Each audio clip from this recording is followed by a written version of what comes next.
Hello everybody, welcome back to another video. Today we are going to be doing a bubblegum bead necklace from the beads that I got through my collaboration with Pandahall. I wanted to show you two necklaces I made, some with the beads that I got from them, but both have the pendants that I showed you guys. I did a cute Christmas reindeer one. And that is the pendant. It is really cute, and it is a good quality, I have to say. As you can see, this is the rainbow one, and the rainbows match the colors on the rainbow perfectly. Ironically enough, the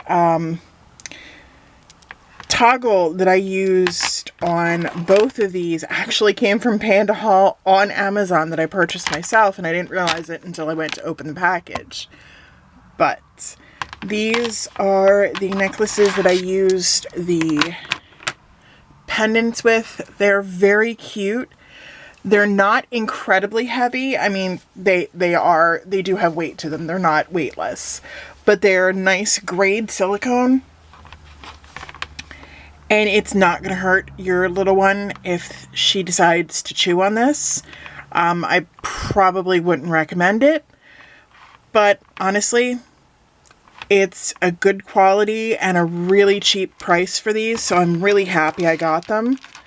I will leave the link for the pendants down below, as well as all of the beads that I'm going to be using today. These are the colors I chose. I went with this really pretty, like, minty teal color. Aqua, sorry. White and the coral beads. And from my stash, I pulled some of these gold rhinestone beads out. So these are the beads we're going to be working with. These ones came from Pandahall. These ones did not. So the white and the gold were not Pandahall's. These, however, were. So you can see the difference between the two. They're the same size. The hole is a little bit smaller, but that's not really a big deal. I'll bring it up so you guys can see the difference. The hole's smaller, and that's about it. And again, like I said, the hole's not that big of a deal. So quality-wise, it's good quality. And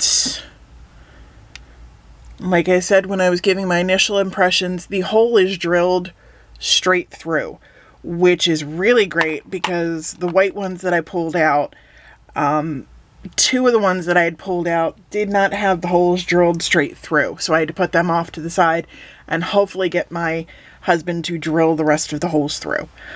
But that actually speaks higher for the Pandahall ones when they're drilled all the way through.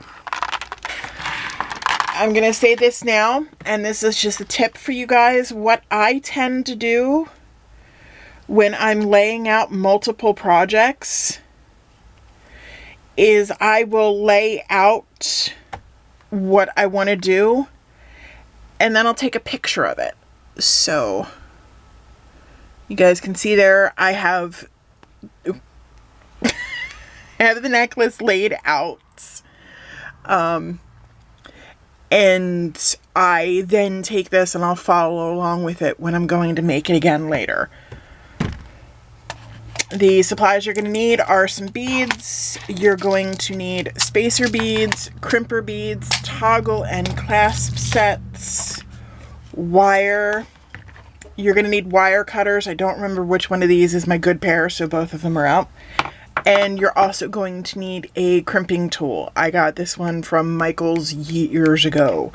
Whether or not they still have it, I don't know. If I can find it on their website, I will link it down below for you guys. And helpful, but not 100% required. And I'm just trying to get a couple little pieces of fuzz out of this, because this thing seems to attract fuzz like nobody's business. There's still a little bit of tiny pieces there. I got to take a lint roller to it. But a bead palette. I got this one from Walmart. I will link this down below if they still have it as well. And all you need to do is just start laying out your beads in the pattern that you wish. This is not required, but I find it helps with putting the necklace together later on, because then I start from left to right and work my way around. And you just go through putting down your beads.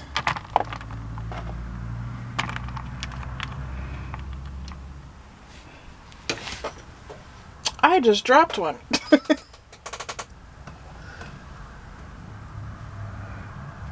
And I'm not, oh, there it is. It fell in the ribbon bin that I've got underneath my table.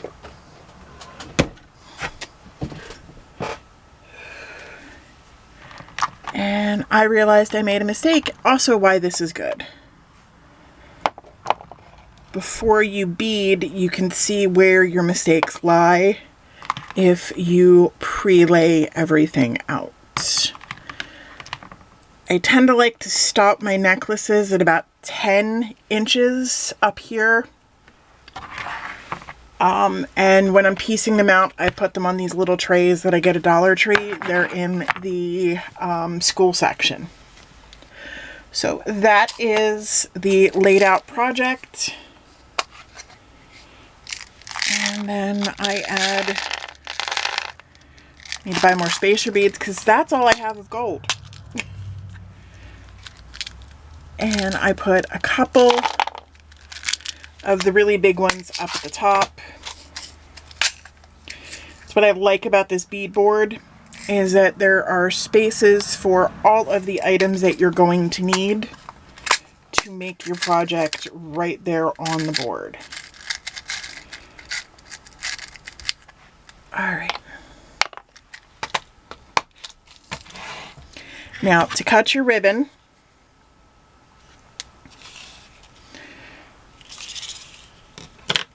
I usually eyeball it, but I make sure that the wire goes from here to here and around the project. If you end up cutting extra off, it's no big deal. I'd rather cut too much than not enough, because you're going to be threading on spacer beads as well as this, and the crimping bead up at the top. So you're going to start with the crimping bead, and you're going to want to hold the wire firmly in your hands. Thread the crimping bead on and half of the toggle clasp.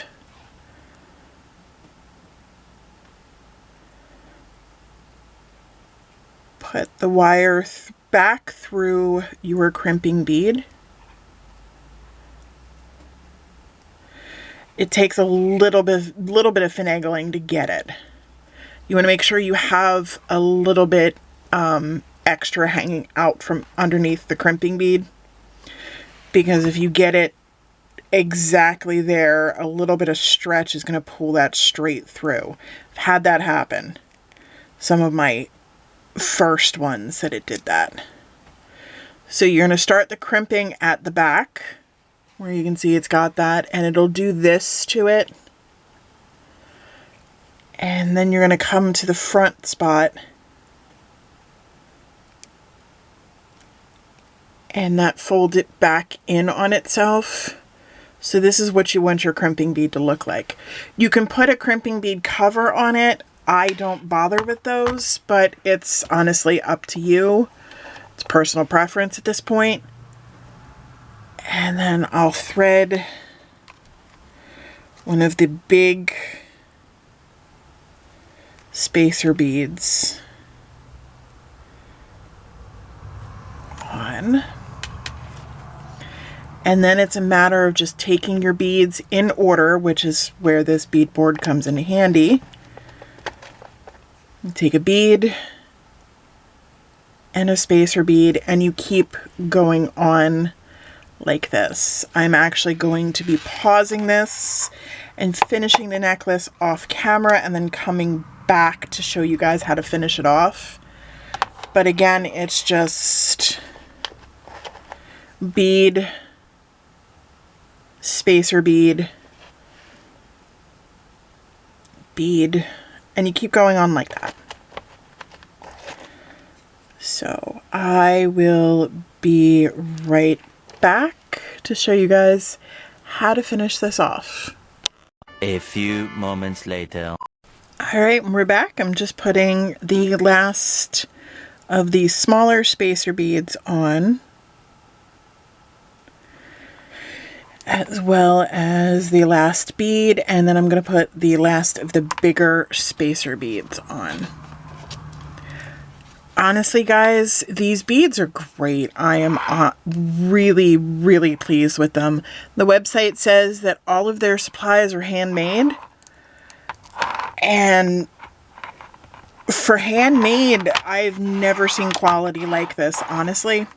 I'm really happy with these. I'm glad I chose these products to review for you guys because I'm going to be going and buying more of these beads. They're really great quality. And the price is outstanding. I'm really happy with these guys. I cannot even begin to tell you how happy I am. And these two colors are ones I've never had before. And oh God, they are beautiful together. Okay, so you're going to thread the crimping bead on the other half of the toggle clasp. And like we did in the beginning, you're going to thread the wire through the crimping bead. Unlike before though, you have to pull this tight.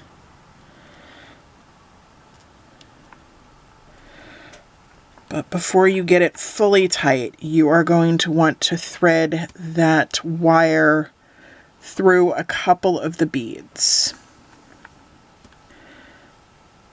I have fat fingers, so I'm having trouble with this.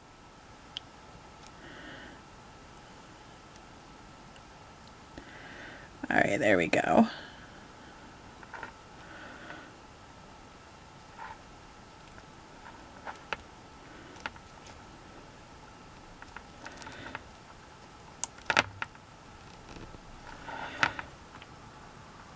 And just like before, you're going to take your crimper, crimp on the back first.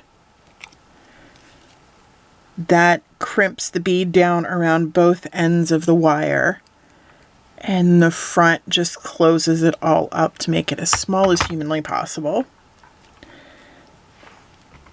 Come back through and you're going to want to trim off the excess wire, but you're going to want to do it as close to the bead as possible. And this is the excess wire that I have from guesstimating. So that's really not a whole lot. And close up the toggle clasp, and there you go. You have a completed bubblegum bead necklace. These beads, guys, run, do not walk. Go get some of these. They are a great quality and a steal on the price too. I know that I got these to review, but I am telling you guys the honest truth. These beads are great.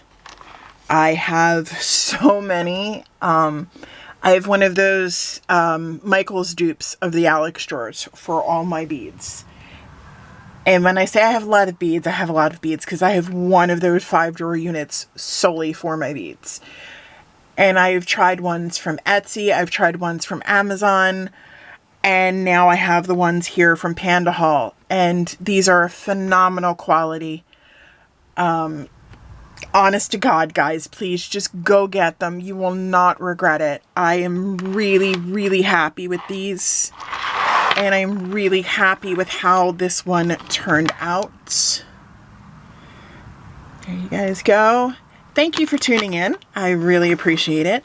Our next video will be another Pandahall supply project. This will be the last one I'm going to be doing, and it is a very, very sweet and adorable sunflower bow. It's going to be a bitty boutique bow. Excuse me. Thank you guys for tuning in. If you have any questions or comments, please leave those down below. Make sure to check the description box. There will be a link for a 10% off coupon, a coupon bundle, as well as the links for all of the products that I used here today. If you have not subscribed already, please click the subscribe button that's somewhere around there. Next to it is a bell. Click that, set your notifications to all, so you're notified every time I upload a new video. If you have not started following us on Instagram, please do. I am hoping to build it up more there. If you have any video suggestions, please leave those down in the comments below as well. I will see you next video. Bye.